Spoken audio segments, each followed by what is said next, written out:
Bonjour. Aujourd'hui, nous allons rencontrer 4 espèces complètement différentes les unes des autres. Chacune d'elles a des caractéristiques et une histoire à elle. Mais une fois par an, elles se retrouvent dans une unité de célébration et d'émotion, la mitzvah des 4 espèces. Il pousse au cœur du palmier dattier. Et de là vient son nom, loulav. Notre loulav doit être droit. Le loulav doit être frais, pas desséché. Et son extrémité supérieure doit être entière et bien fermée. Les feuilles du loulav doivent être collées à la tige centrale. S'il est ouvert comme un éventail, il n'est pas valable. Le loulav est le plus grand des 4 espèces. Aussi, la mitzvah est appelée par son nom, Netilat Loulav. Voici le hadas, le myrte. Mais ce n'est pas une simple branche de myrte. Dans notre hadas, les feuilles poussent par 3, vraiment comme avec ordre. Aussi, on l'appelle hadas meshulash. C'est le myrte cachère pour la mitzvah des 4 espèces. De même, il est important que les feuilles soient assez longues pour recouvrir la branche. Et comme le loulav, le hadas doit être vert et frais. Nous devons avoir au moins 3 branches de myrte pour accomplir la mitzvah. Quelle merveilleuse odeur a le hadas! Notre invité suivant vient des bords des fleuves.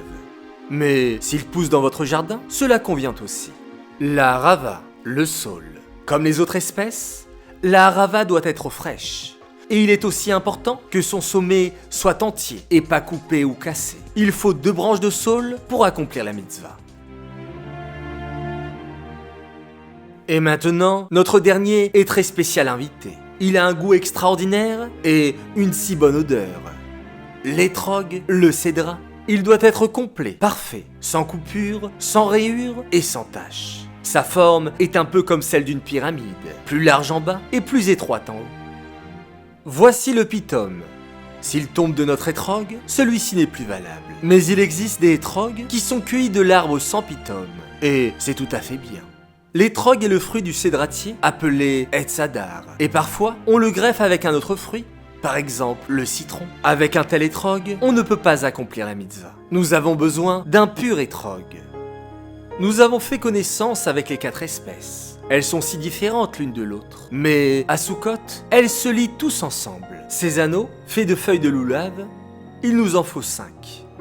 On en met 2 sur le loulav lui-même pour qu'il ne s'ouvre pas, un sur la partie supérieure et le deuxième sur la partie inférieure. Avec les 3 autres, on attache les branches de myrte et de saule de cette façon. La tige centrale du loulav face à nous mettons une branche de myrte à droite, une à gauche et une au milieu. Puis une branche de saule à droite et une à gauche.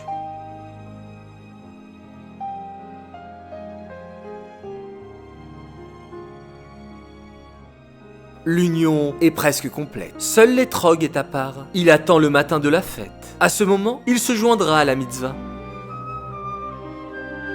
Les 4 espèces nous apprennent une chose importante. Chacune est si particulière, si différente des autres. Mais seule leur union permet de les sanctifier en accomplissant la mitzvah. ברוך אתה אדוני אלוהינו מלך העולם אשר קידשנו במצוותיו וציוונו על נטילת לולב. ברוך אתה אדוני אלוהינו מלך העולם שהחיינו וקיימנו והגיענו לזמן הזה. À présent, nous agitons le loulav. Chacun de nous est spécial. Mais quand l'unité règne entre nous, notre sainteté et notre force sont d'un niveau tout à fait différent. Joyeuse fête de Sukkot!